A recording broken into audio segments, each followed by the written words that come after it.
lucky when those things happen. They've been so helpful up there, and they've allowed me to make copies of and use. Jerry's been real helpful that maybe a copy of that picture may be over here on this table. Well, I had one made. You had one made made? in 5 sections. And I would suggest if you ever have a little extra time to go up to those archives in Helena. They have Mr. Ivy's uniform. They have several photographs that I have not seen in Butte of Mr. Treloar and of the band. And you have to put on white gloves in order to take a look at them, but they're really fascinating. We just found out 23 years ago that Sam Treloar was related to my husband's grandmother. Oh my goodness. Samuel had a brother that lived they lived next door to each other, did they? 2119 Oak Street. William, yes. He lived a block away from me. Oh, what was your address? 2217. 2217 Oak Street. Yeah, and his brother Tom, he had 2 brothers. He had a brother Bill and a brother Tom. And his brother Tom married my uncle's sister. My goodness. Wow. Wow, that's great. The strange part about this here, her father is called Reynolds. And my husband is dead. Her father Not the same. was our house bedtime when I was in church. My goodness. And I remember going to these concerts, and I still have some of the programs that they did on the steps of the courthouse. Oh, those would be And I was just nice to little, I take a was about look 6 at. or 8 years old. Oh, that was what, 1965? Was it in here? Sophie's son took his principal. Yes, she was telling me that at the break time. That's And my fascinating. father was a member of the band. That's fascinating. I still remember. And John just got, still has his uniform. Still got your uniform. You have a band uniform? You which were yours? Yes, in the back here, sir. Was that the Industrial Progress March? The it was called Industrial Progress. He traveled to Cleveland, Treloar traveled to Cleveland and played it over national radio. He had written it and for a band that was an industrial band in Cleveland, and they brought him in. They had a radio show, and he conducted the premiere of it over the radio. And he says he had it published, and it would be really neat to see if we could find it. Yeah, certainly would. Thank you. Thank you. Okay. Yes. Are there any recordings of the band? Not that I found yet. There's Band. one. Oh, there is. If somebody has it in common, it was in the archives, someone borrowed or something to that effect, but there was one recording. Or was it? I had it, my brother took it, I don't know what happened. There was.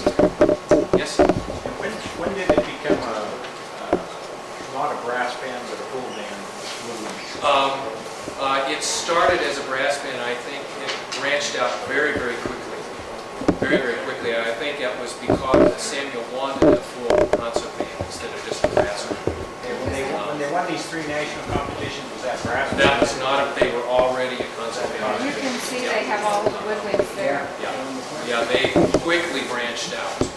Quickly branched out. I think he started brass instruments because that's what he knew how to teach.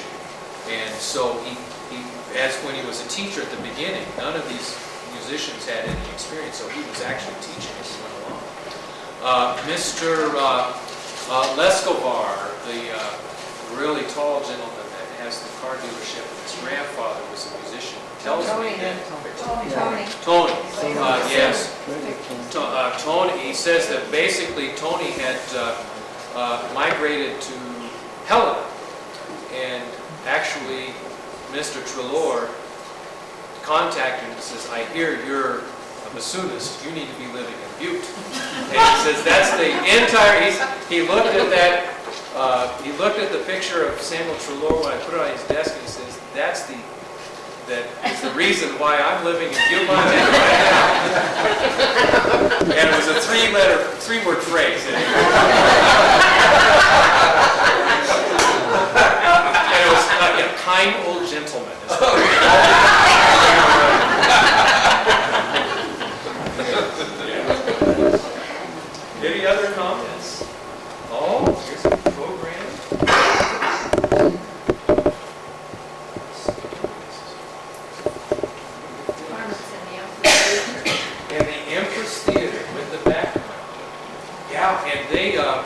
I did read somewhere where they had, they decorated the front of the Empress to fit the theme of the concert. One time they were supposed to look like they were in a mine, so all the chairs had formed, they had taken like old sheets and painted them gray so it looked like stone, underground stone. And so they wanted it, but this one looks like it's an outdoor scene. You can see all the nice backdrop of the. There they are in the front. That's fantastic with 4 tubas. Can you imagine the sound? And Joseph is in there. More familiar, but someplace in Butte was supposed to have been one of his uniforms been preserved. Just looks just like them there. That I do not know. The one uniform that I've seen, I've got a picture of it here, and this is Joseph Ivy's uniform as it is preserved in Helena.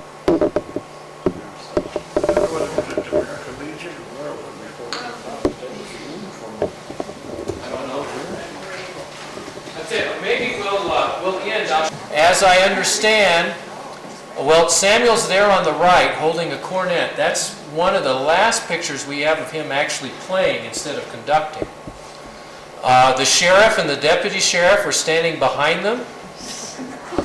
And the sheriff's wife is further up on the stairs. And his father's in that, Thomas is in that picture. I don't know if anybody ever saw this, but it was really interesting to read Thomas's eulogy and a review of the funeral in the paper. Thomas died about 1916, 1917. This is Samuel's father.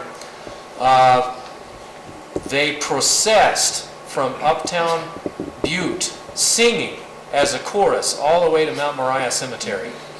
And it says it was almost like 4 miles that they sang "Nearer My God to Thee" at the top of their lungs, all the way down the road.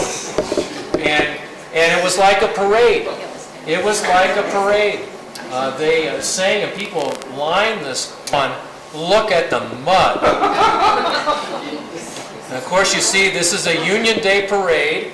And you can see the miners all the way to the horizon they go. Yeah. June 14th. Just, yeah, going all the way back to the horizon, and the miners' band tromping along in the mud in front of all of them, right there. What street is that? Yeah, the Washington is up on the right-hand side. Yeah, the Washington, yeah, it's on the right-hand side, so you're East Broadway. East Broadway. Getting close to where the Helsinki used to be and coming down there. And then one last one, this is the types.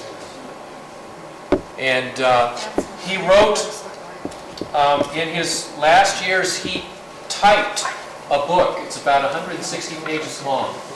And there's only one copy of it in the archives.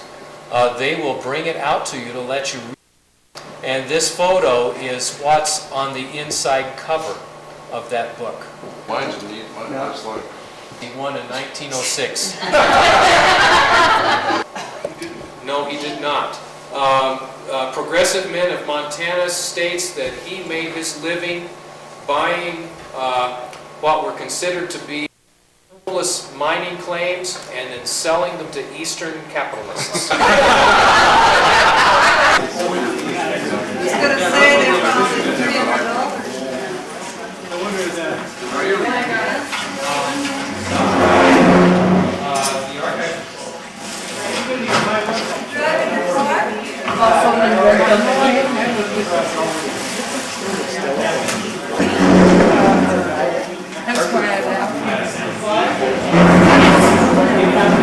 All right. Yes, that duty bike. Montana State Band.